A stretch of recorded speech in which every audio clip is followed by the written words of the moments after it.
Hashtag Morning Cafe at Linda_Alela. This is that moment where we allow you to interact with us, and we equally have a heated debate on the issues that affect us as a people. We're looking at the surge of COVID-19 in the country, and most importantly, we also focus on the BBI rallies that are ongoing. What has been happening over the weekend in terms of politics is technically what we take a look at.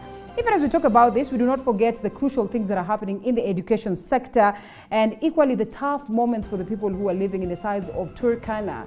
Turkana, the lake is overflowing.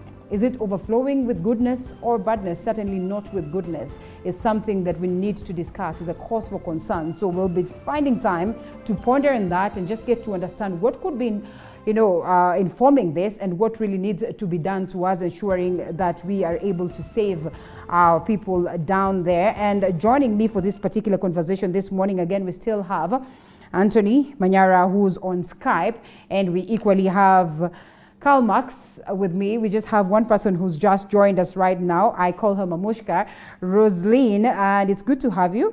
And she is an entrepreneur and equally a member of the, that is, what do we call this? Nairobi business community. Well, to Sumbua Sana at some point in time. So, I mean, we are glad to have her this morning. Good morning, Mamushka. Thank you, Rida. Good morning to you. Good morning to you. Karibu Sana, and good to have you. And yes, once again, good morning, Karl Marx. Good morning, Linda. And good morning, Anthony. Good morning. Yes, the conversation is here. I think I'd love us to start with the BBI and the politics of the weekend. But first, let's take a look at the cases of COVID-19 and how much we are having them on the rise. What exactly can we do to reduce the cases of COVID-19 in the country? Let's take a look at this particular story that will cue us into the discussion. Kenya has continued to record high number of COVID-19 infections in the second wave of the virus. At least 685 more people have tested positive for the virus in the last 24 hours, totaling the number of confirmed cases in the country to 55,877. 17 others have succumbed to the virus, totaling the number of deaths so far to 1,013. In the last 1 week, 6,111 people tested positive for the virus, while 111 others succumbed to the virus. Among those who have succumbed to the virus is Kakamega County Chief of Staff Robert Sumbi, who died at Life Care Hospital in Bungoma on Thursday. Former Kakamega County gubernatorial aspirant on a Jubilee Party ticket, Mabel Muruli, also succumbed to the virus on Thursday at Kenyatta National Hospital. Today, Machakos County Assembly Speaker Florence Mwangangi,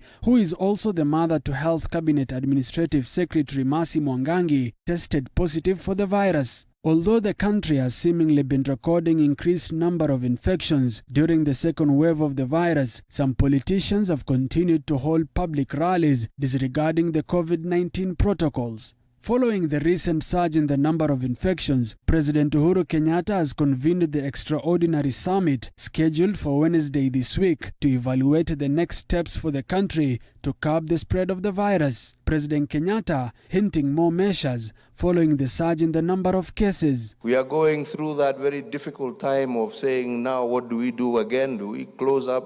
We shall be coming back to that, not today, but soon. Many Kenyans have been flouting anti-COVID-19 guidelines issued by the Ministry of Health. Musa Salah, TV47. Well, Rosaline, you are an entrepreneur, and so to speak, you understand how much the COVID-19 situation has been, globally. Na vile imeharibu biashara completely. I mean, when you hear the president say that, if need be, we're going to go back to where we were, what does it make you feel? Well, Linda, it's unfortunate that at this time, COVID has become one of the biggest problems in the world. Right. And the only thing the president could have done from the word go, when COVID was announced, it has come from all over, from America, China. The only thing he could have done that time is we could have sat from day one. Okay. But now saying the COVID is here, there's nothing much we can do. Oh yeah? We have to learn to live with it. It's beyond. Even if it's today, like we say now, we are going to close from morning to morning, or evening up to what time, does it mean that our COVID sleeps during the day and wakes up during the morning? Or does it mean like now we have a curfew up to, we wake up at 6 or 5, most of us. We go to work, we come back at 9. By the minute we go to bed, that is when the curfew starts. Okay. Does it mean when we get into the houses, that's when the COVID gets out of the gate and gets out to meet with other people? Right. So that means Kenya has done nothing, extremely nothing about the COVID. We failed from day one. So right now we have to live with it. Linda, if everybody can be tested today, 99.9% has COVID. Right. So the only thing is now to advise everybody in Kenya of how to maintain good diet. It's about eating the normal food. So this time of saying that now we are going to close the curfew, we are going to have the curfew, we are going to do this and that, to me it makes nothing. Look what happened, Linda, when we end the shutdown from morning, I don't know what was from 4 a.m. It was starting from 7 here, the curfew 7 Yeah, all the way. from 7 up to 5. No, it was 5:30 to 6. 5, yeah. Linda, everybody was mixing. We used to mix from everywhere. Everybody was mixing with A, B, C, D. Right. Nobody was being told, don't mix with so-and-so, don't go this place, don't do that. Or else you cross from Nairobi County to Kisumu County to Embu. To me, it could have started when the airplane landed in the air. That time we were told there is COVID. Right. That is the time we could have taken a move.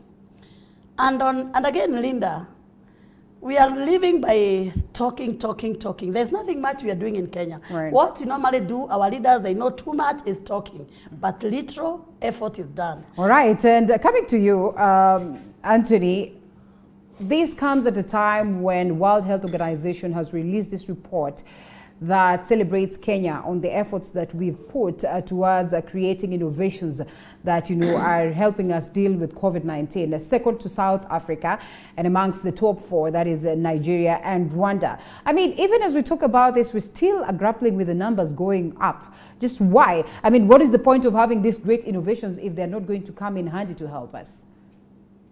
Thank you so much, Linda, again. I would like, first of all, to say I represent a very big population in this country. Every young man... Probably the largest population. I'm the chairman Kenya University Student Organization. And in our institutions, you can see just the other day, they were reopened for students to come back to school. But everything has not been the same because I think around last week, there was a record of around 36 students plus also lecturers who are also contracted COVID-19 virus. And I think what we have seen and reiterated again is that our country, people are very careless, just like the way I think some speakers have said. And we have said it's personal responsibility for you to understand. If, for instance, people who have pre-existing conditions, health conditions, they are the ones who are much affected by COVID-19. And as the speaker spoke before me saying that there is 99.9% of Kenyans who are sick, I would like also to say maybe it might be true because I think the tests that are being done on Kenyans, they are very few. You can see they normally say 500 people are sick from maybe cases which have been tested around 7,000. So you can see that's a very small population of the country. It's almost actually negligible because most Kenyans have not been tested. So most people are sick, but you can't really know. So at the end of the day, what I may say, Linda, is that our institutions still, we have said and we have said again that they are not very ready for students to come.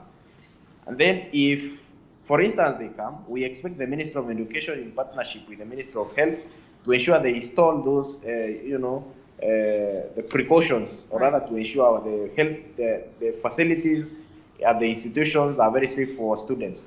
Because immediately parents take those students to school, your son might be sick, or rather your daughter might be sick, and God forbid, maybe might die, and that can be a very disastrous issue to happen in our schools. So what I may say, Linda, is that it is our collective responsibility to ensure at least we uphold health measures, to ensure at least that disease doesn't really knock us down. But then again, it is the Minister of Health should install more serious, directives to ensure us Kenyans we are able to take care of ourselves. Well, what could be more serious than what we already have? We'll be answering that as we proceed. But Karl Marx, coming to you, and on matters education, I'd want to look at Manyara as an interested party, but I'd love to hear it from another person who's on the other side, and looking at how, of course, we've had our students go back to school, then confusions that still lingers as it stands right now, whether we need to take the rest of the students back to school or not. It's a whole hullabaloo of affair. I mean, what do you make of this and how the government has handled COVID-19? Mamushka argues that, you know what, we failed right from the word go. You know, Linda, Kenya is a comedy country, and we really love dramas. Yeah. Because if, let me pick it from an educational level. Minister, now the CS for Education, Magoa, a respected professor. That was my professor. You know, you wake up one day, you talk of we are going to open the school. The next day, you have to wait a little bit. The next minute, the kids need to do this. The next minute, let them learn online. The next day, you hear they are talking about the community, you know, like a community policy, based, yes. You know. And then the other day, you know, now every given kid, you need to get back to school. We are prepared in terms of enough sanitizers, social distancing. We've made the desks, we've made the lockers, you can hear all these funny things, you know. Right, yeah. This is like comedy whereby, you know, you make people just to laugh. But the truth of the matter is, we were not prepared from day one. Number two, we were not ready to be prepared. And number three, we are not going to be prepared. Okay. So even if we are going to be given the whole of 10 years today, Kenyans will not be prepared to help the citizens to get out of this pandemic. Take it from me. Okay. So we were not prepared, we are not prepared, and we will never be prepared. Okay. So then what next? So I mean, this is what now we need to make the entire country to understand. Yeah. Let's get this back to the individual responsibility. What do we need to actually prevent ourselves from the whole of the pandemic? One, just hygiene. the basics. Hygiene. Yeah. Believe in yourself that I no longer need the government around me. Let nobody police me. But are you not the same person who just told us this morning that, you know, we should have the leaders taking charge and control? That's why I'm getting back and to someone the was individual arguing yesterday, responsibility. actually, that if we have these rallies every other time, Yes. and we have our leaders coming, and we fail to attend the rallies, then they'll have no one to address, and they probably are going to cut this. But is it even realistic or possible? That's why I'm talking about individual responsibility. Yes. I've decided to keep off the so-called crooked leaders. Okay. They no longer have the interest of the wananchi. Right. They no longer have the interest of your health. Even whether you die today, they will none even will care. The only thing they will do is to come for that funeral for other people actually to die again. Yeah. So the whole of these suckers, you know, this melodramatic way of doing their things is we are making Kenyans to look like we never knew what education is. Mm-hmm. And Kenya today, almost other given countries that are around us used to respect us. But what are we doing? We are making ourselves look like we don't even know where to start from, Yeah. how we are supposed to be moving, what we need to do next. So I think the first thing is that, you know, the opening of the schools that we did, this was just a knee-jerk reaction. Right. There is no impact in this. We need to accept that we messed up, we own up to it, and all the kids need to get back home. Tuanze vizuri 2021. I am worried. We will lose nothing. You Get know, this, because, Linda, you cannot be talking of an education system that is running halfway. Yeah. How are you going to promote a class 8 to go to Form 1, and Form 1s didn't do exams to be promoted to Form 2? Meaning, we are going to have double classes in Form 1, but we are not going to have class 8s Okay. after April. After, Understand yeah. me very well. Right. Form 4s will be going to Form 1, we will be missing Form 4s by April. If the system continues. Right. We will be having class 4s who will be going to class 5, but we'll be having empty class 4s. Okay. Now, where are we going to get these class 3s, these class 3s to fill in this class 4, or the class 7 to fill in this class 8, when the capacity of, let's say, Maseno High School was to accommodate, or maybe accommodated 700 students by the time they did the admission. Yeah. Then you are giving them another 700. But the capacity of the Form 1 still remains to be the same. You are still talking about, you're talking about social distancing. The capacity for the school is only accommodating the 700. Yeah. You've given them extra 700. The 700 they could not even manage because already the classes are supposed to be within some meters away. Yeah. So first, we have no space for the kids that the initial number of the kids we had, we don't have the space for that. We've actually now doubled the number. Then remember, the kids who are coming from home joining pre-unit, okay, they also stopped. Yeah. But then you didn't stop women from giving birth so that the pre-unit will also be, the baby class will also be coming to join. Yes. So the capacity for the baby class is also doubled. Yeah. But then, if the base is too wide, then in between we have no class. Another space we have no class. And another space we don't have any class. Meaning, we are going back to where our innovators will not be available by the end of some years. Okay. Because we'll be having a gap of Form 4s, Class 8s, and Class 4s that are not there. Number two, we'll not be having manufacturers. Because by the time we'll be clearing those Form 4s or maybe the campus, then there is a space already. Yeah. We would have just agreed as a country. You just own up. Just accept. Responsibility sometimes is very good. You just say, we messed up as a country. And, education system was the only worst scenario to be closed immediately as you are closing maybe, transport. You close. They would have reconsidered that? They could have actually considered that. Okay. And all these things we are doing today of, you come up with the idea of, let's go open the schools, we do this and all that. You are rushing these kids for nothing. Hold it right is there. It that education, Linda, yes. Education is not only about doing exams. Education entails a lot. Parenting. Education means the psychological aspect for these kids within the environment. Education means what? The environment that these kids need to live after. Education means these kids can actually interact and network with others. Yeah. So by the time you're telling them that, we were having a class of 10, then we are coming back to have a class of 3. And then, psychologically, you've not prepared these kids that the teacher who is coming to teach them, because, by the mere fact that they are now 3 and the 7 are not there, you're not telling them why they need to adopt and agree with this. Okay. So is it only about doing exams, or is it about making these kids also to have the holistic way of moving forward to the new life? And actually, that is what we've been asking. That also informed the incorporation of the CBC, because the argument was that in most cases in our classes, we're always about examinations and not the bigger picture. Yes. When you look at this, then it clearly says that there's a huge trouble in, just trying to understand how best we can deal with this. And it's not just a Kenyan issue. It is a global factor. But then we ask ourselves, just what is happening in Tanzania that is not happening in Kenya? That Magufuli has to go to a point whereby, he says, let's pray for Kenya so that COVID-19 is out. Just as it's out in Tanzania. Really, Mamushka, what is just happening here? Linda, according to the way I've been watching this thing and seeing the way things are going, I think there's something behind the whole thing about COVID-19, whatever you call it. I have been asking my friends, my neighbors, workmates, everywhere, have you seen anyone who has been tested positive for COVID-19? No. I go into matatu industry. You Makanga, you always hold this thing when going into the matatu. You are still alive. How comes you've not been affected by the COVID-19? Okay. He tells me, oh, ma'am, for sure, we heard there is COVID. The first time it was announced, we did all what was supposed to be done by the Minister of Health. On top of that, I've never had even one Makanga who has died. I asked my neighbors, have you had anyone who has suffered from COVID-19? No. There's so much stigma that revolves around that they hide. Some people hide. They don't, Linda, they don't hide. Oh, yeah?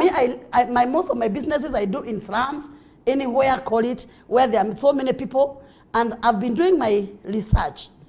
How comes a friend to my friend, a friend to my cousin, cousin to my cousin? No one has told me now. They've been diagnosed. I've had, or they've been diagnosed with COVID-19.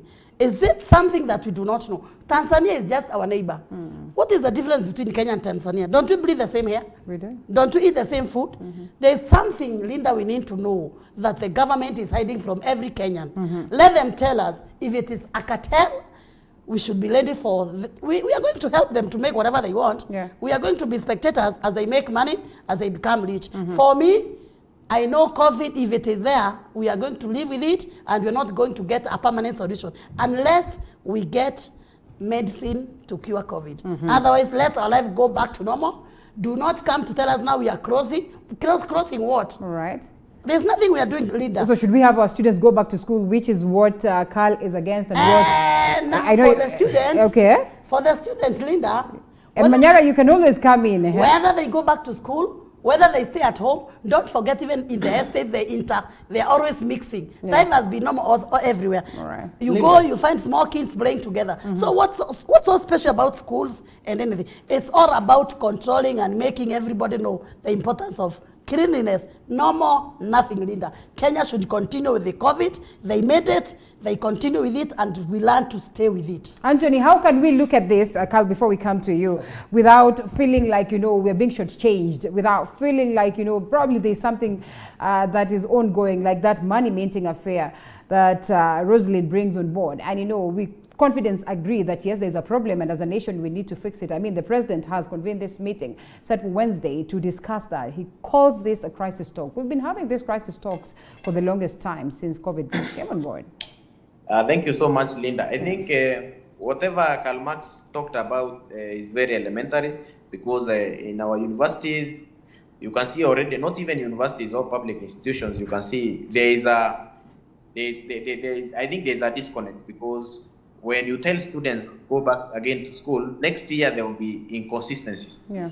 And I think when you come to the university students, there is something which has started to trend, that students are referring to Professor Magoha as a professor of consistent inconsistencies. Okay.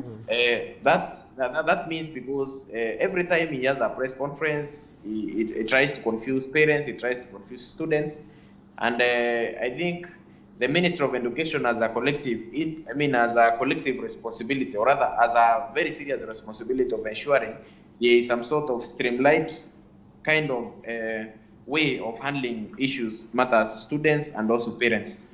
Now, we are not talking about, when we say about reopening, we are not speaking about even COVID-19 only. There are very many issues to look at. Are even parents ready in terms of school fees? Are the institutions ready in terms of health? Are students also psychologically prepared? You see, Linda, if you tell some students right now, because I've been able to interact with them, most of them, you tell them to go back to school, and they're telling you, even if I'm missing a lot, I'm not ready psychologically to go back to school. So when will they be ready, honestly? Will they be ready in 2021?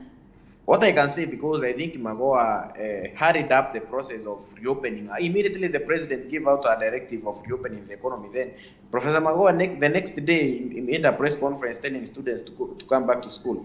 So me personally, my own idea, or rather my own opinion, is that students should be allowed, even parents should be allowed to prepare themselves psychologically, and not and also to ensure that there is no disconnect, or rather there is some sort of organized phases of students. The way Karl Marx was saying, some students again will be having two groups in the same class. That scenario will be able to happen if, for instance, we don't really close again and we give all these stakeholders to prepare for next year. So personally, what I feel like, the institutions should get ready in terms from now and from today, going forward in between to January, and then our students also will be able to prepare themselves psychologically, and then parents also will be able to look for school fees, because most of them right now, if you tell them to pay school fees, it's just trying to maybe milk a cow dry already. And how the economy has been, it has really hit our parents, it has hit, the economy is too down. But our politicians, of course, they are not feeling it, because they are so much relying on our taxes. Right. But the common mwananchi really is going through a lot. Yeah. Yes, and Karl Marx, speaking of the economy, and we're talking about the road to economic recovery. We're talking about this crisis meeting convened by President Uhuru Kenyatta. Do you honestly expect anything different to come out of these conversations? I mean, we're still having the same governors, meeting up with the president. The very same people who've been meeting up over time since the very first time there was that declaration that we have COVID-19 in the country. Just how much of a change or something different do we expect to come out of this? Linda, thank you so much. First of all, what is a crisis? Okay. Kenyans, we're in crisis every single minute. Okay. And we're in breaking news every single day. Yeah. But then we are not asking ourselves, do we inspire trust? But then we be very critical in what we are doing. Yeah. Good example now, the governors and the president will be meeting, fine? But then the deliberations or maybe the recommendations, okay? the findings will be almost the same as what was discussed in 1962. Okay. So there will be no big difference. In fact, don't expect anything outside what we are discussing, because they don't always see anything in terms of priority. They don't always have their orders. Because if it is in order of priorities, today we are talking about the health breakdown, okay? Yeah, yeah. This is what we need to fix. We are talking about education. This is what we need to fix. Get into the transport, the transport industry. It's a mess up. Today you are told that, keep distance. Get into that vehicle, move any other given distance, you will be like, I don't know, I know, sheep, people, everyone is coming in, yes. So I think before we get into these crisis meetings and each and every time, okay, let us have our priorities right. Okay. Let us have to discuss what the common man or what the country needs. Today, we need to be talking about how we can actually revive our economy. Let me tell you, whoever will be elected president in 2022 will have a very big problem. We'll have a very big problem. Yeah. Whoever is going to get into any other ministry, they will be having very big problems. Because today, there is no circulation of money. Imagine, Linda, you are the parent, you are staying at home. Yeah. You lost your job via maybe hospitality industry, okay? Your kid has been directed to go to school. Let's say, unfortunately, you had a kid in Form 4, Class 8, and Class 4. All of these, they are supposed to be going back to school. Yep. You don't have anything to get, even the transport alone, to take these kids to school. Somebody is telling you that your kid was, let's say, your kid is studying in Garissa or maybe in Lamu, okay? The transport to take all these kids to all these directions, it's a problem. Sometimes maybe you ran away, immediately you lost your job, you ran away from your area of residence, maybe back home. The kids are supposed to be reporting back to school in the next 1 week. The way it's rushed. Yeah. And then we are told the next minute that, parents, just send your kids. You're sending them with what? It's not only about school fee. It's not only about school fee. Right. And I told you the preparedness of education is what makes kids to believe that there is something we are going to achieve. We're going to achieve, yes. But, you ask a very good question about what is Tanzania doing differently from what we are doing. Hold it right there. Let's listen into what Magufuli had to say about us. Then we come back and respond.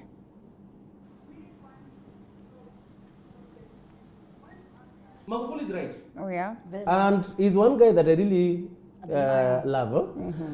Because the way he handled this corona thing, let me tell you, corona is real, but then we are actually trying to magnify, exaggerate, and make corona look like it's a death threat. It's like everybody's going to die tomorrow. If you hear the way the Minister for Health is talking, sometimes the press alone is enough for you to go and die in your house. Yeah. They don't inspire confidence. In fact, it's all about fear. It's about hysteria. It's about mayhem. It's about blind acceptance that everything that you hear, everything that we say is always crystal clear. So I think Magufuli is right. In what direction? We decided to close a country when we had only one case. True or false? True. And then we opened the country when we had 3,000, 5,000 cases. Yeah. What is this thing that made us to close the country that would make these numbers to bulge and we could not contain? And again, you need still, and you're still talking of another measure of, like, again, closing the country when the number is still doing what? What is this thing that is making people to live with that corona in Tanzania that cannot make that corona, to be normal with us in this country? Because corona is not going to die today. Okay. Corona is not going to be stopped today just because we've closed the country. Right. Get me very clear. With all these gatherings and all that, okay, one thing let me tell you, human brain will always work depending on how they consume information. Yeah. If I give you negative information, you'll always get to give me the negative. Okay, let me say, if I ask negative question, you'll always answer the negative question. Right. So we must program Kenyans that we know that we have corona in this country, but the limit of corona in this country cannot even be 2%. Get me very clear. Right. Cannot even be 2%. Yeah. So why are we making Kenyans of 98% to live in fear of the 2%? If you're suffering of malaria, why would I actually take your dose? It is high time now we see that if really the vulnerable group are these, let us handle the vulnerable groups. Yeah. But then this thing of everybody must be swayed into this thing. We must accept that all of us, we have it. We must accept, because again, where are we getting our numbers if we are not doing mass testing? Okay, that's a question. That's a good question. All right, hold Because it we right were having there. these numbers when there was mass testing. Where you're coming from, maybe the estate. Tell me that estate that you've seen these people erected or maybe something Not a that single they are doing day. a mass testing. Not So a where do you single get the numbers when you're not testing the people? Not a single day. We need to get the statistics right because we need to tell our people the truth. Okay. If really we are generating the numbers, we need to generate the numbers from some given figures. So if these figures are not there, this is why so many people are in doubt, because the information you receive and the information you have are It's totally totally different. different. All right, let's involve Rose Wanjiku as we close down on this COVID-19 issue. And equally, my question will be looping us to the next conversation, which is the politics of the weekend, BBI and all that. And reality is that Wanjiku sort of feels like, there's some political interest. And maybe deep down, they're convinced that, there's no way even these leaders are going to proceed and say, let's close down. Because when they close down the activities, then how do they proceed to drumbeat for BBI? How do they proceed to continue holding their rallies? It means then that everything that they are interested in will be closed down. So looking at how our politicians are, going out there politicking, and we keep pointing fingers at them and we tell them don't do this and all that. One, we say that they have also gone against the rules. Why do they expect us to equally do what it is that they are actually projecting in terms of measures? Now, Linda, I don't think we have leaders in Kenya. Okay. That's one thing you need to understand. What we have, it's business. When one is elected as a leader, he or she goes to cater for his or her family. Right. Now, they are the ones who told us about COVID. Wanjiku in the village knows nothing about COVID. And you tell Wanjiku back in the village, make sure you keep distance. The next minute, they are the same people coming in caravans, telling us, we are hearing that there's this thing called BBI. Let's think of how we can make it fail, how we can make it pass. And at the end of the day, millions and millions of Kenyans are gathering, waiting for them, without social distance, without nothing. And the person who is bringing that convoy of people and the meeting and the whatever you call it, it's supposed to be telling the same Wanjiku, please stay at home. Do not go to places like marketplace, churches, everywhere, whatever. They are setting an example, telling us, when I talk about COVID, just say, let's meet, you give me what you have, I hug you, we exchange. But at the end of the day, us, Wanjiku in the village, with our kids, we know to them, they are preaching water when they are taking wine. Yeah. So for me, as Mamushka, a lady from the village who knows nothing about COVID, I tend to understand there's something the politicians know. That is the only thing I would like our most learned people to do the statistic and tell us the truth. What is this thing COVID-19 in Kenya? What is it all about? Is it about people making leech, bringing all kind of excuses for them to make business? Anyway, COVID has been made as a business, it's a business affair. So at the end of the day, people are dying, yes, they die of cancer. Even if you die of cancer, you are told it is COVID. Okay. Even if you die of asthma, you are told it's COVID. Death certificate, you must put COVID. What about people who are suffering from cancer? We have so many diabetes. People are sick in Kenya. Already even we have a lot of stress. Linda, many people even are dying of stress, not even COVID. All right. So at the end of the day, there is one thing I'm going to ask you, Linda, to do. Get me the most educated scientist in the world to come in Kenya and do research for Wanjiku. Wanjiku is desperately in need of that research of COVID-19 in Kenya. Then you compare with Makufuri. Makufuri knows something that we do not know. For me, as Mamushka, I'm sorry, I'm not in the world of COVID. I'm free. Okay, well, there you go. Manyara, let's come to BBI. And yes, the members of parliament were in Naivasha yesterday to chart the way forward on this crucial document that is likely to transform the nation, well, towards the positive direction or towards the worst of directions based on what we've seen in the past. We keep saying that we have the best constitution, but yes, we failed to implement this. So in as much as we have the best document in the BBI, just how much then can be put towards ensuring that it is implemented to the core so that it serves Wanjiku? And as many have argued, the ones who are against the BBI say that if this is not going to be about Wanjiku, we're going to ensure that it fails as early as 6 a.m. in the morning. You have gone through the document. In a way, you say that most of what it is that you presented as the youth has been captured within this particular document. These meetings by members of parliament, these meetings by members of the executive, these campaigns to front the BBI, what do you make of them? And this conversation that now comes on board, that there are likelihoods that, there are people who say we should have the document as it is. And the others argue that there needs to be some bit of changes made on the document that was presented, if at all we have to make any changes on the constitution. Thank you so much, Linda. I think the meetings that were there, you can say we are advocating for a good document generally, but it's not a perfect document, just like the way I said in the morning. Yeah. I mean, way early in the morning. It's not a perfect document because even the recommendations we ourselves made to that document, they were not captured, all of them. They were captured just a few of them. The few that were captured, of course, most youths are saying they are generally accepted, but not much. The reason as to why I'm saying that is because, Linda, you agreed to me that just take, for instance, when the University of Nairobi was graduating this year, the first ever virtual graduation, 2,841 students graduated. That meant that, and Professor Magoha during his speech, he's saying that these students, or rather these graduates, is releasing them there to go and create jobs. Yeah. Now, creating jobs is different from employment because when you create jobs means you need to have some capital, something of the sort. Mm-hmm. And if you are employed, that means then you rely on your employer to get, to meet your basic needs. Yeah. So, generally, what I can say is that, for instance, Professor Magoha has been an employee of the government for the longest time ever. What I can say is that the BBI document is not categorically, addressing the issue of unemployment. Those are the kind of things we still think they are missing out in the document, because at the end of the day, you realize that this document is facing a lot of opposition here and there, mostly by the youths. There are some who think they have been played, they are being,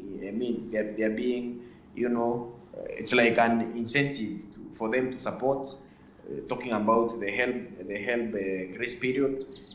Well, the help grace period, of course, it is a very good thing, and also the 7-year tax holiday. When you talk about even youth commissions, there are those who even argue that the youth commission, why don't we even utilize the National Youth Council, the one that we already have?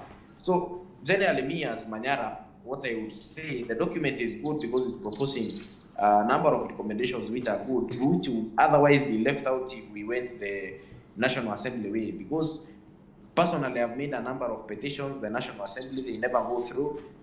Some MPs, of course, they never want to back up those kind of petitions. Okay. For instance, you realize that in our universities, everything went to college voting instead of universal suffrage. Sorry, when students elect, they don't elect directly; they elect through a college. Or rather, some representatives are elected directly, and then those representatives, they elect the top council. So generally, I can say democracy at the universities nowadays, it's never there. Yeah. We have done those kind of petitions, they don't go through. I personally made a petition to ensure that the help loan is made a grant and not a loan. Mm-hmm. But then our MPs still flawed it down. So I can say, Linda, the issues which were addressed in the BBI document, most of them, they are good. We can say, of course, the power sharing formula, the positions, they are much given, they are more given weight, but we can say also these small issues which are affecting the youth, they are also deep there. But just like the way Mudavadi said, we need also to relook at that document. Mm-hmm. If we can improve it, the better. Okay. If still we can adopt it the way it is, also it's good. All right. But I would also recommend that if there will be another phase which we can be able to put forward issues to do with the youth, so that at least this one, even if our leaders are getting these positions, then even these other policies that we intend to have, they can be friendly to the youth. That can be also perfectly good. Yeah. Okay, well, let's first of all remind ourselves of the events of the weekend, and then we come to Carl.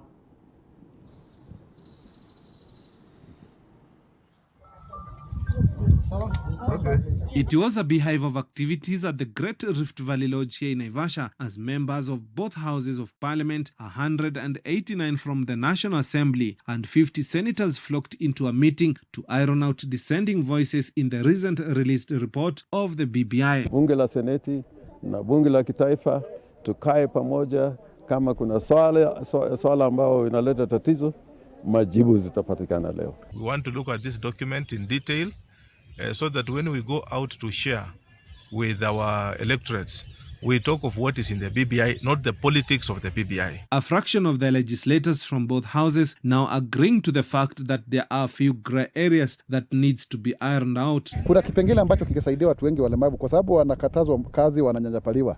Kipengele cha 55 sehemu ya pili.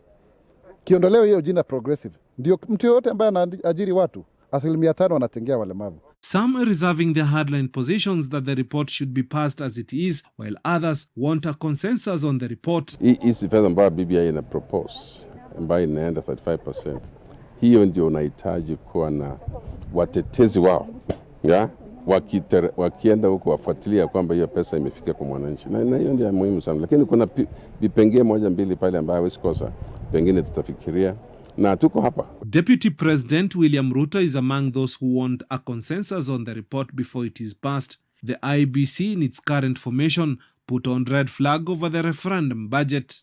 The Electoral Commission insists that a referendum cannot cost less than 2 billion shillings. They've already said it, that they cannot be able to deliver. When you've already started giving obnoxious figures like that, you're just simply trying to tell us that you cannot be able to deliver. And we are telling you that there are very, very many young Kenyans who can be able to deliver. This country belongs to all of us, so let us not be held ransom by 3 individuals. Let them graciously take the exit, and a team that will be able to do it will do it. The Senate has reiterated that clauses that will see them perform optimal are missing and must be factored. Kuna wale watu wenye ulemavu watachaguliwa na mtu yote wale mwingine. Ni sawa, lakini lazima kuwe na watu ambao wana represent hiyo constituency.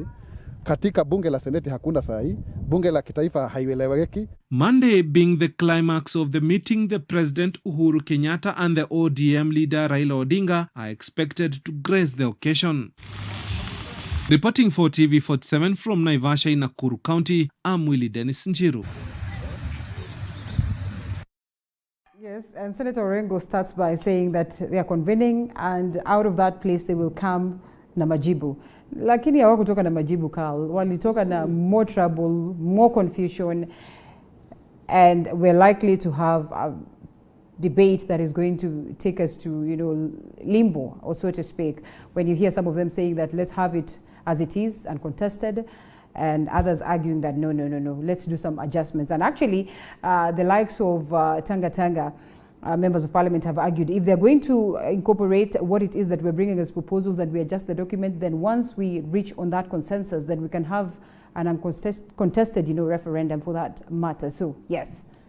Yes, Linda, procrastination is always a pilfer of our chronometers, in a way that by the time the handshake came about, they took much time to get into the BBI.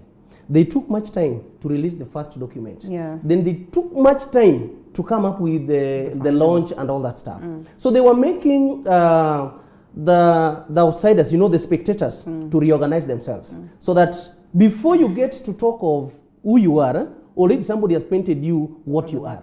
Yeah. You understand? So that was where all these mistakes started. And second to that, I've been always asking myself why, if we are talking about a document that is supposed to be people driven, why are we trying to make this document look like it's an individual document?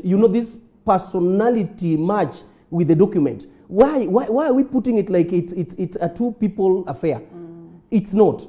Because there are so many good important things within that document. Right. Number one, when you talk of inclusivity, I heard, there is misinterpretation, misinformation, and distortion of information that the deputy president deliberately gave when he was in Bomas.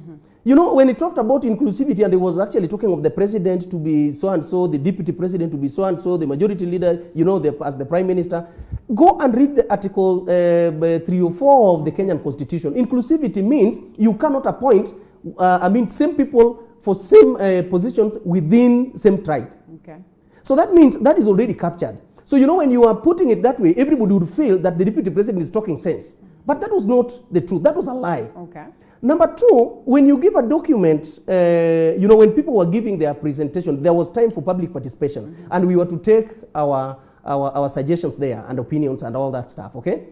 I went there, everybody went there. What the deputy president was doing in Bomas was like he was actually presenting, giving his public, it was like he's giving his suggestions to the document that is already being launched. Okay. So I never got to understand how the launch became a presentation part.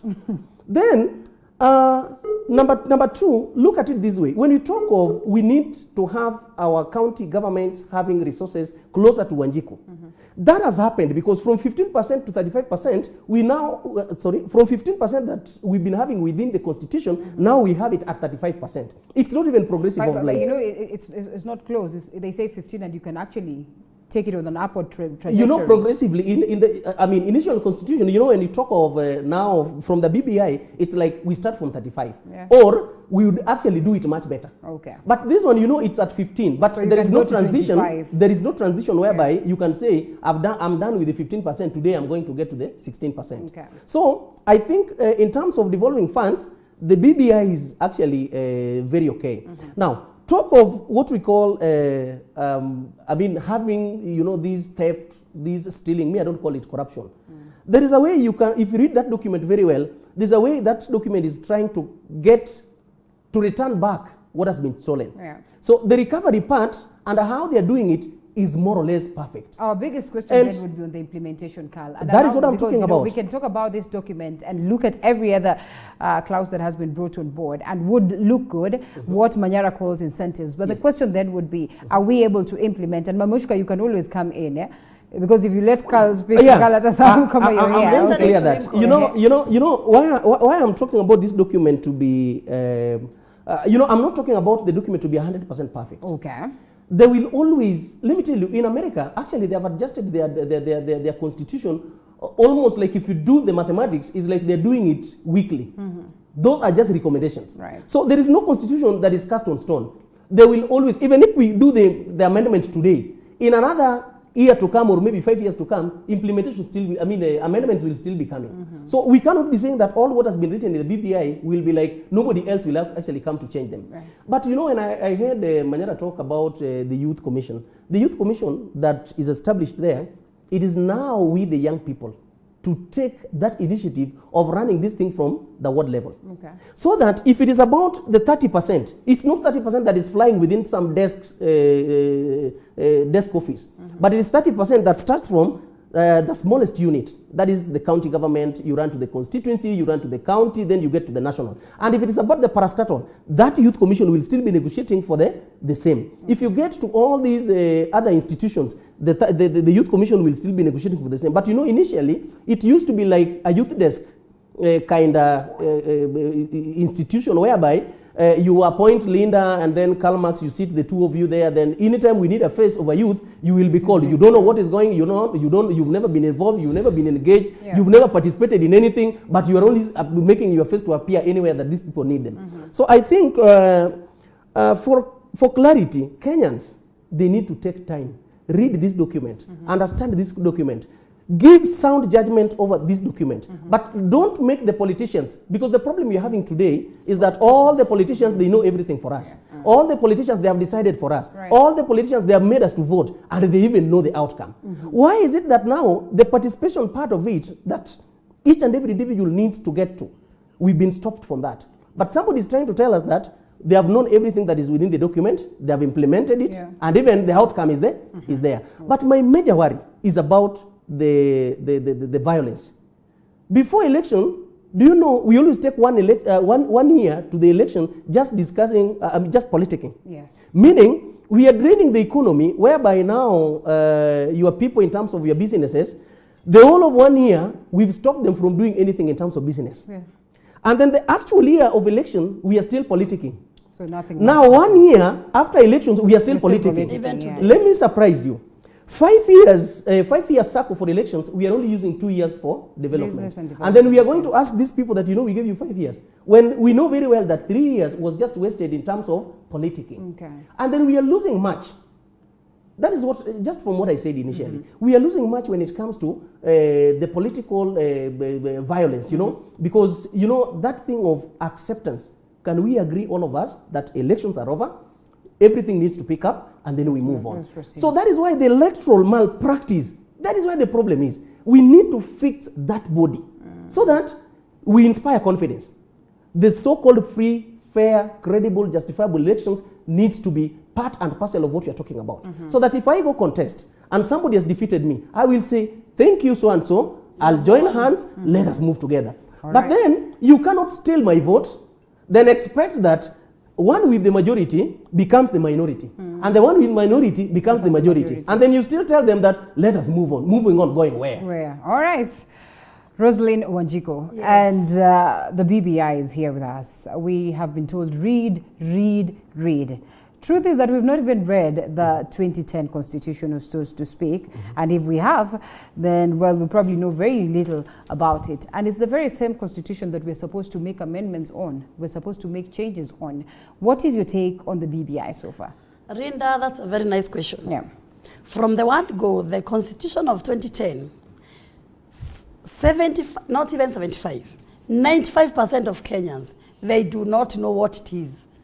They were never given a chance to read and understand it. Even for those who call themselves learned people. For me, as Wanjiku, somebody who is common in Kenya, who knows nothing much, from BBI to 2010, we need to see, we revisit 2010 Constitution. Okay.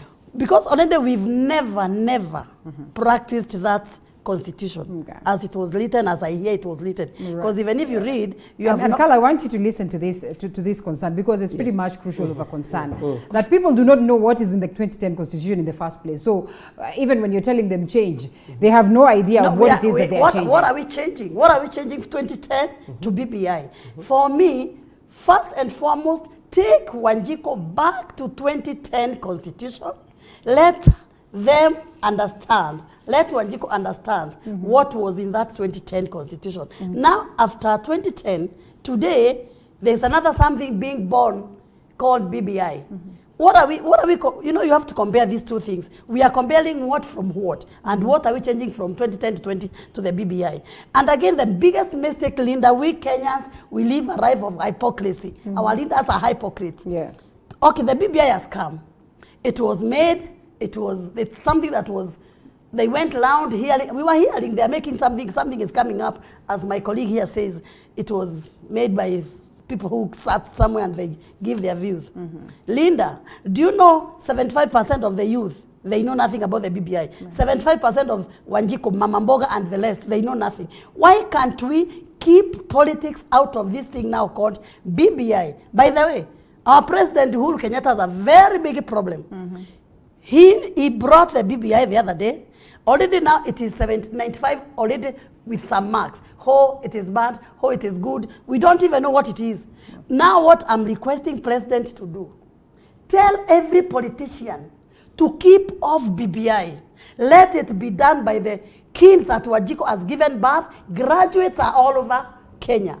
Let the chief do the work of appointing these students who are idle, because they don't even have jobs. They are very miserable.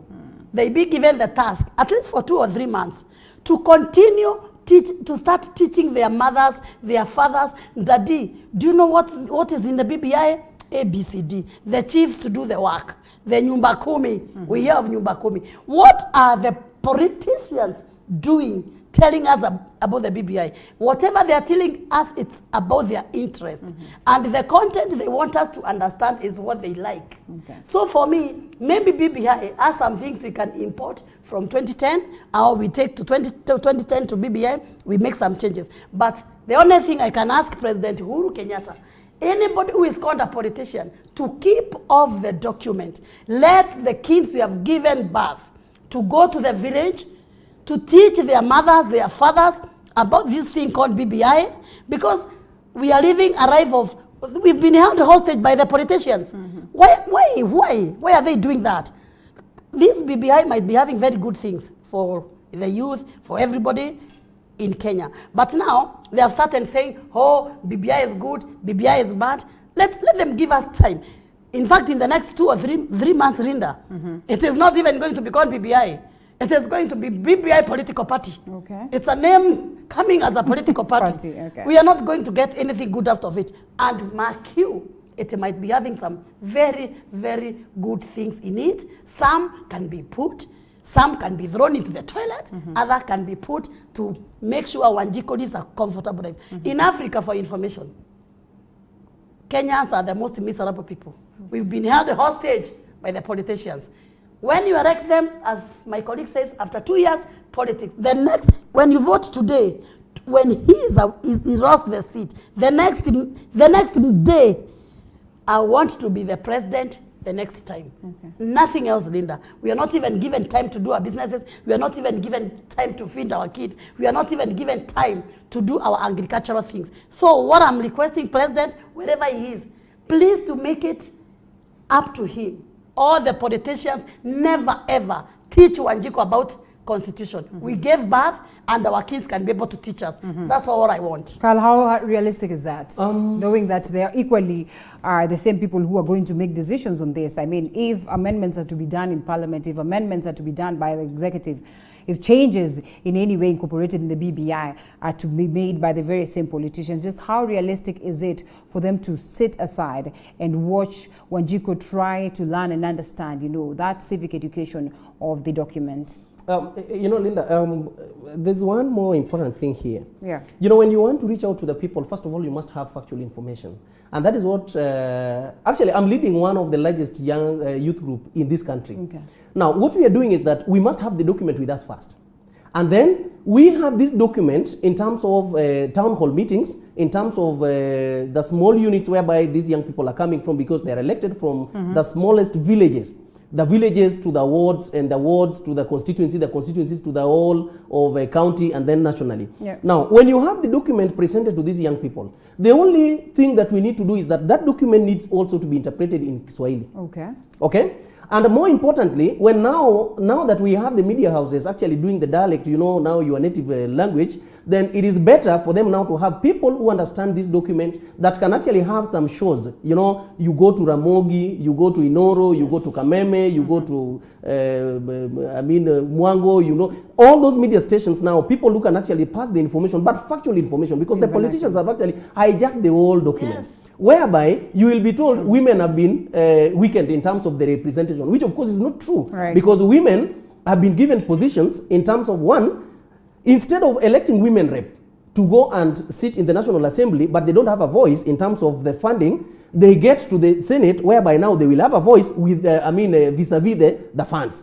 Then again, when you elect a governor, then there's a governor as a man, then you will have a deputy governor as a woman. Yeah. Meaning the representation of the women has already been effected within the county government and also within the Senate. Right. And again, don't forget that even if we are going to have all these elected in the Senate and also the deputy governors, remember, they will also be elected. Nobody will stop women to be elected as as members of parliament. None will stop them from being elected as MCs. Okay, so still there is a window, but the numbers have been increased on the other side. Okay. Then if you get to a point whereby we talk of the ombudsman, do you know the ombudsman we have today is more weaker than the ombudsman that is being projected in the BBI. Okay. Because this one is falling in the office of the deputy.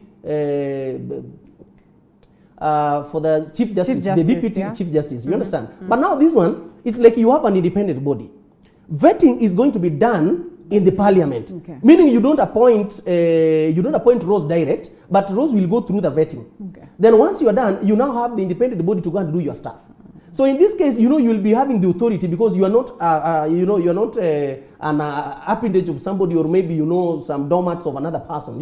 So these things are not coming out very clear. Right. And then if you talk of how much we are losing in this country when it comes to each and every time electioneering period and all that, that figure is rounding to billions of money.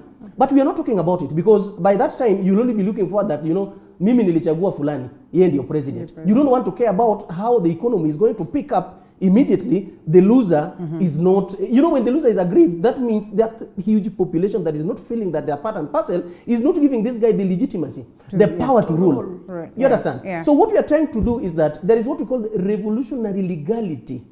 Here, I think somebody actually advised the president over that. Revolutionary legality is a process whereby you are illegally, you know, when I say illegally, it would not mean that there's quoting illegally. Illegally, you are controlling a number. Yeah. But now, there is this acceptance of the whole people in terms of how you're going to govern them. So that becomes the legitimacy over the acceptance. So you rule the people wholesomely. But when you have 50% on your side, and then, okay, let me put it 50.01% on your side, yes, and then somebody has 49.9% on the other side. Do you know that is 50-50? Yeah. Now, 50-50, somebody who is aggrieved does not feel that I need to pay taxes. Somebody who is aggrieved does not feel that this country belongs to all of us. Somebody who is aggrieved does not feel that that patriotism needs to be exercised. Somebody who is aggrieved does not actually own a country. So this is why you could see that there's a lot that is going on that could make the country not move to another level. So if these things can be corrected by the document, even if it is not 100%, let's say 80% and 20% is wrong. Let us first of all say that if you give birth to a kid, that kid will not remain to be a kid. They will grow for the next 10 years. Yeah. When you've actually developed into now a young person, we will call you a teen. Now, teenagers will also get into adults. Adults will get to, you know, understand. So progressively, that is how the constitution is. You cannot use the year one constitution to justify that, you know, we first of all know that why are we babies? No, you will be talking about how did I progress to become an adult. So this is the time for me now again to think of like, fine, I'm beyond the teens, I need to reason like an adult. Okay.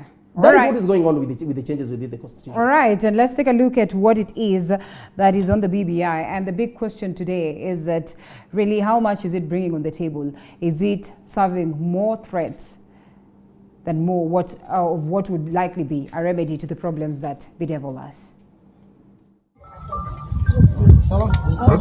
It was a beehive of activities at the Great Rift Valley Lodge here in Naivasha as members of both houses of parliament, 189 from the National Assembly and 50 senators flocked into a meeting to iron out dissenting voices in the recent released report of the BBI. Bunge la Seneti na bunge la kitaifa tukae pamoja. All right, that is a little bit different. Do we have the other one? Mr. Director, do we have the other one? Okay, let's have a look at that.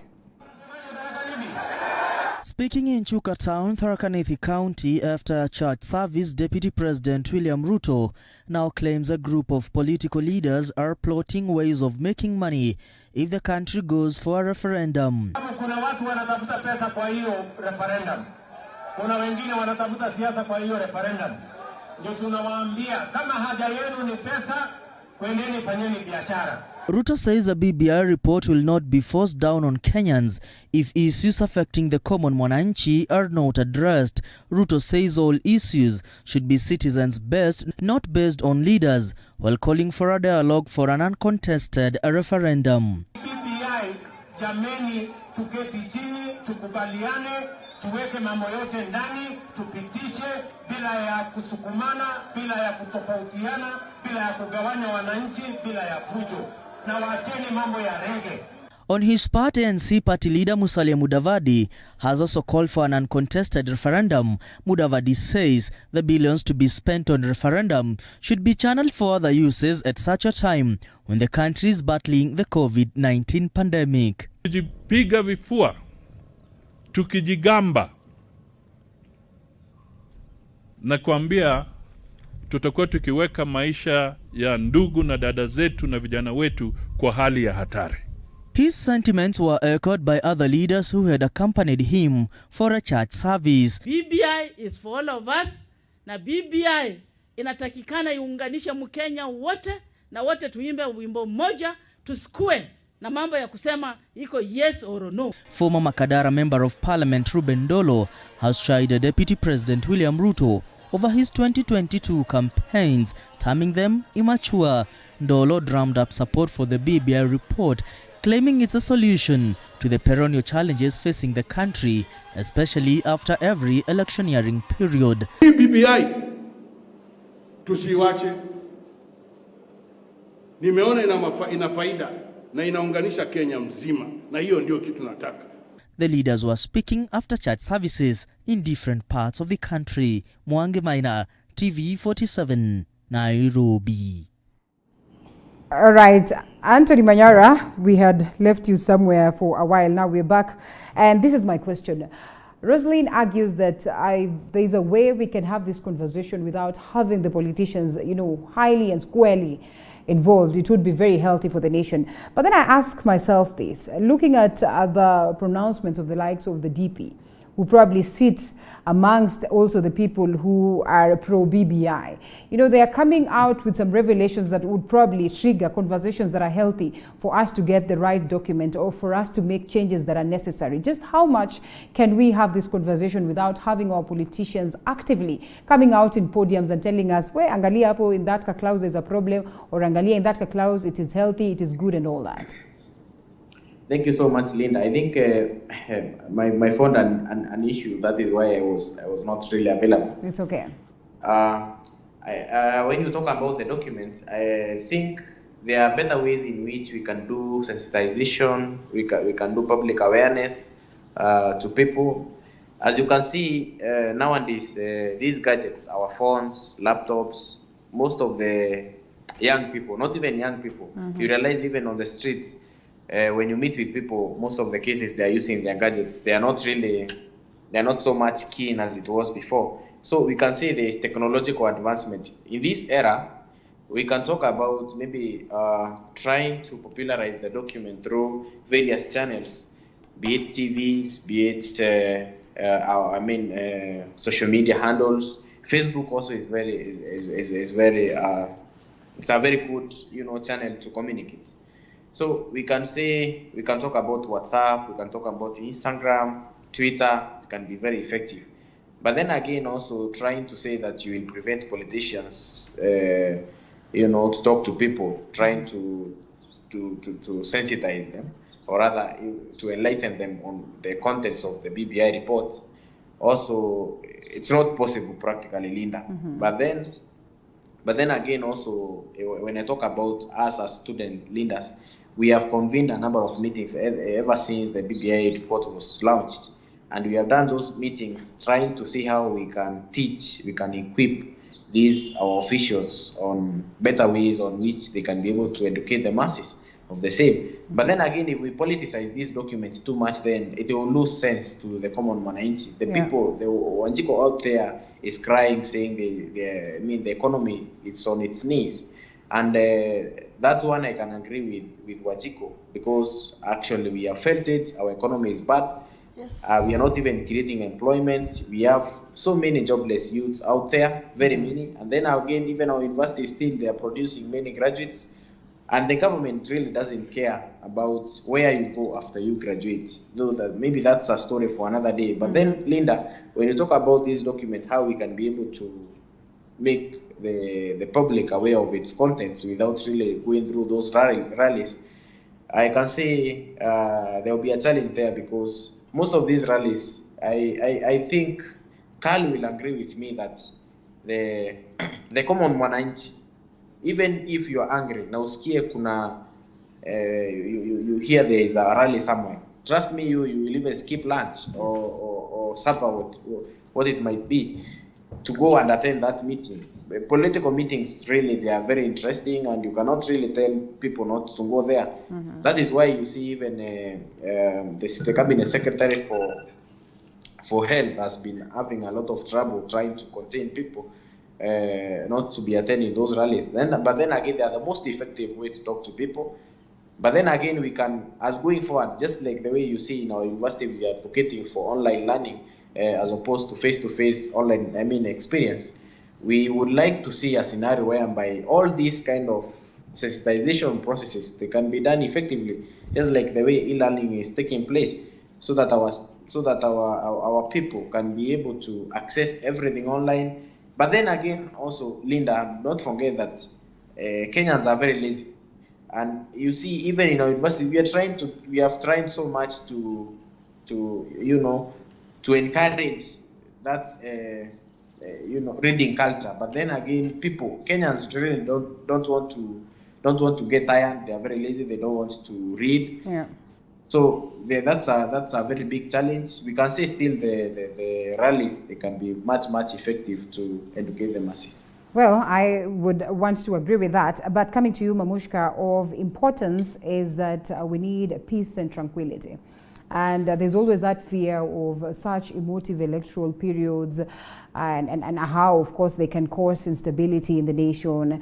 And sometimes, in as much as we argue that, we're going to approach this process with sobriety, is not always the case. If you look at what happened in Nyeri the other day, and that talk that, there's someone who was bold enough to even try to get a hold of the DP and, extend some good slaps or all that. Of course, this did not happen because there's tight security. Then what happens when this person is equally, feeling like, this person is not speaking the same language as me and would want to go to them and would want to be violent and all that. So how then do we have this conversation of the BBI and we avoid violence? We have sobriety. We approach it as, a democratic people, and we have solutions. If we all decide it's a no, fine. If others decide it's a yes, then well and good. But importantly, we still have our nation stable. Renda, that's a very, very, very good question and a very nice statement. The way I see it, why people are fighting from this to that, because I say I don't support BBI, the other one says I support BBI. Already people are tired. By the way, we can't breathe. We are tired. They are bringing a document when we are, by the way, when the BBI came, we were in high dependency ward. Now we are already in ICU. Kenyans are in ICU. We have nothing to eat. We have no money. The economy is dead. There's nothing moving. So telling people to think, even telling people to think of the BBI is giving them more stress. When that Wanjiko is thinking of going to look for mboga and unga to cook for them, the question we are asking ourselves on this ground level, what is BBI bringing? What is it? We are hearing it's creating some posts to women, I don't know, to prime ministers, I don't know to what. By the way, we are not even ignoring. We don't even want to hear anything. All what we want to hear is about job creation for our youth, whom we've given birth every now and then. They have graduated, they are no job. 75% you finish university, you are told. I heard something like, when you start your business in Kenya as a youth, you are not going to pay tax. For 7 years. For 7 years. How do you start business with nothing and you pay tax? I would prefer you give me some capital, I start business, then you give me, I'll be able to pay taxes. By the way, Kenyans, we have no problem with the taxes. Even at this time of Corona, we are doing tax every month. So telling a student who finished the other day, now after 7 years, you never pay tax.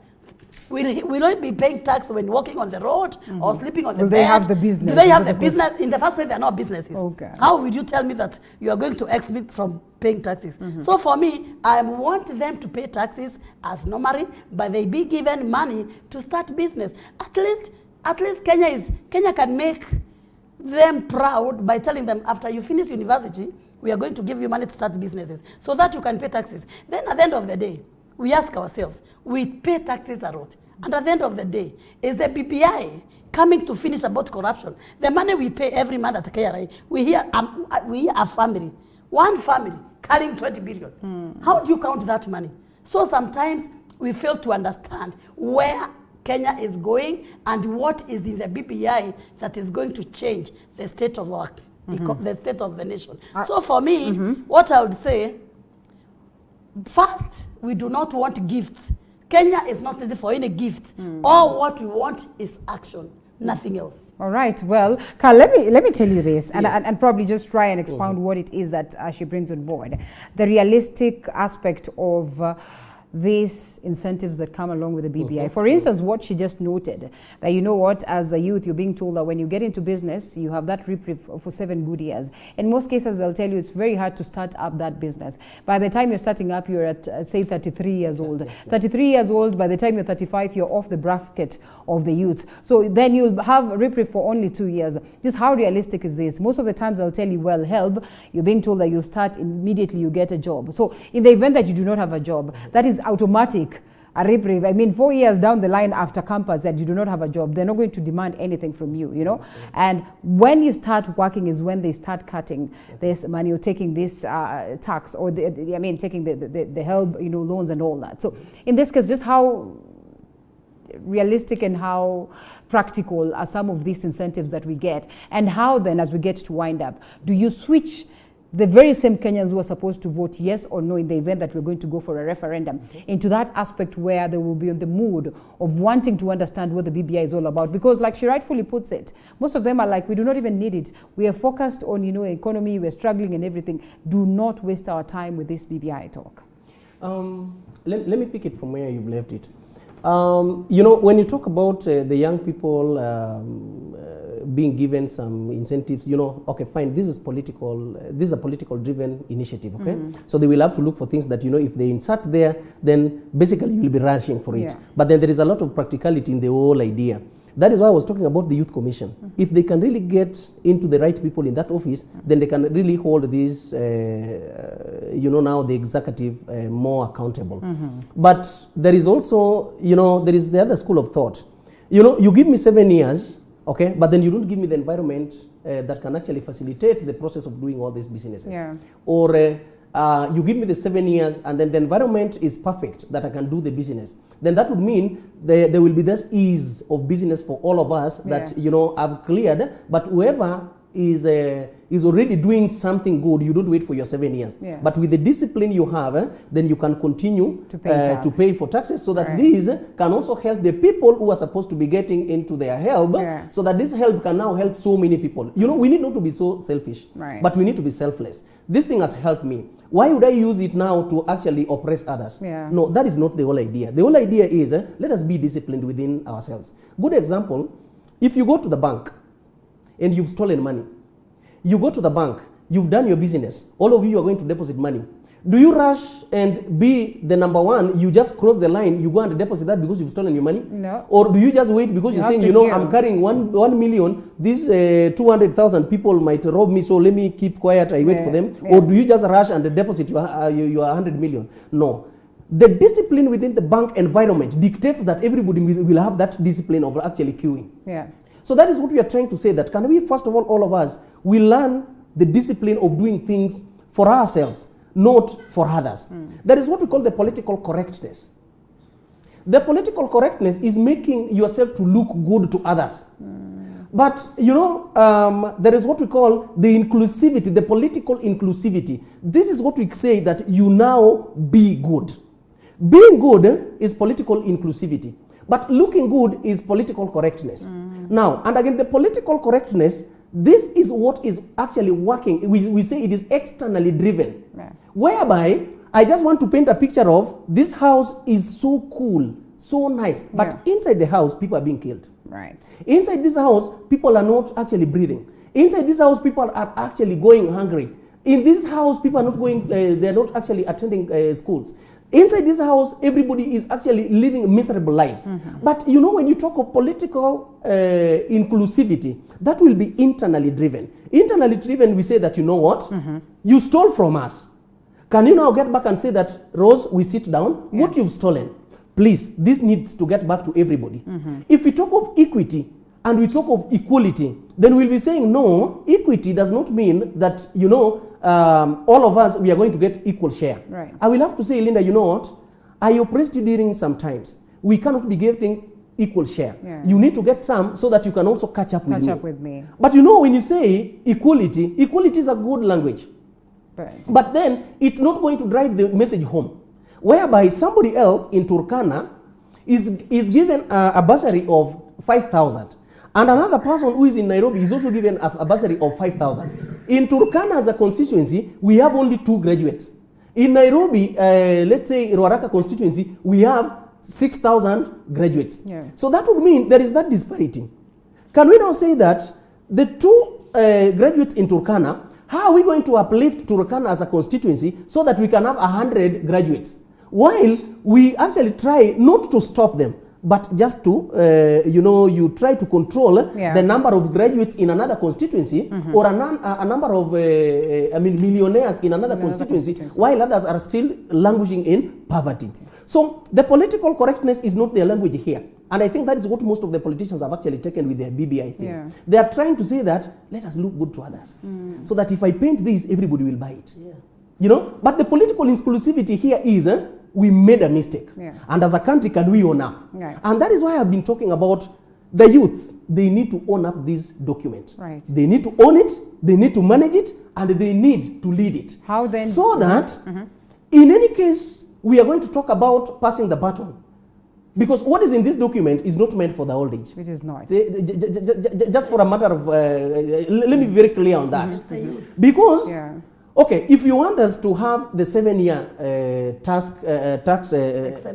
tax exemption, right, then that would mean it is actually affecting the young people. If you need the political tolerance, then that is about the young people. Right. If you need an economy that will be running, this is about the young people. So that's why we've come out. Actually, I'm going to make sure that the entire country will get the document, all the copies. Right. First thing. So once they have the copies, we will be now doing what we call, we pass the information.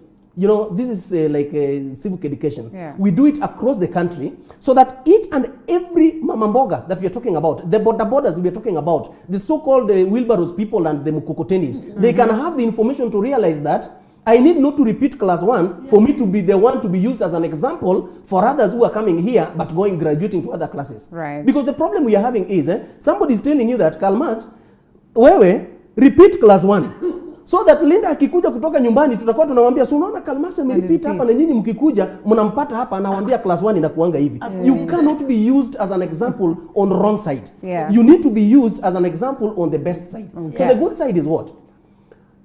Nobody in this country, nobody in this country would love to be poor.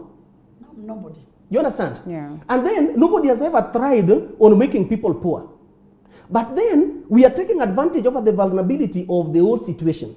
So that when I speak lies, I repeat lies, and I repeat lies, it will be the crystal truth. Okay.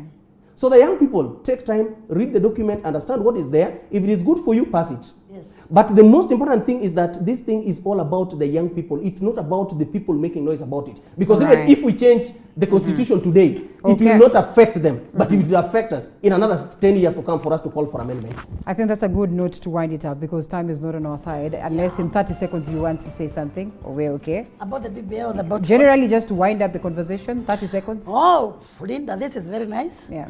All what I can say is everybody should know that you owe your own life to yourself. Yeah. If it's COVID, take care of yourself. True. If it is a BBI, read, make a decision for yourself. Do not be cheated by anyone to come and think for yourself. This is the time to change. This is the time to think of the kids we as mothers we've given birth to. Do not follow any politician. Follow your heart. Right. Well said. Anthony, in 30 seconds as we get to wind up, are you up and running to ensure that the society is well versed and understands what is within the document? Thank you so much, Linda. I think my final one is that we encourage all young people in the entire country, before even you make any move, before even you try to support these documents blindly or even to critique it, because most youths, they are following what their leaders are telling them. So my advice is that those young people try to read that document, internalize it, look at the pros and cons, look at how beneficial is it to your life, or how beneficial is it to our country, because at the end of the day, what we are really prioritizing is to have a country which is united, a country which is pushing an upward trend when it comes to economic progression. Right. So at the end of the day, those are the issues I think are very tangible when it comes to the BBI report. Right. And then secondly and lastly, what I would like to tell those young people out there, especially university students or other students from high institutions of learning, is that let us get ready for resumption of school, because we have lost a lot. We have lost, I think, almost a year. Right. And also to tell the Minister of Education and Minister of Health to ensure at least our institutions are safe for our students. Okay. Thank you so much, Anthony Manyara, Chair KUSO. It was great having you this morning. And seated right next to me, that is on my left, is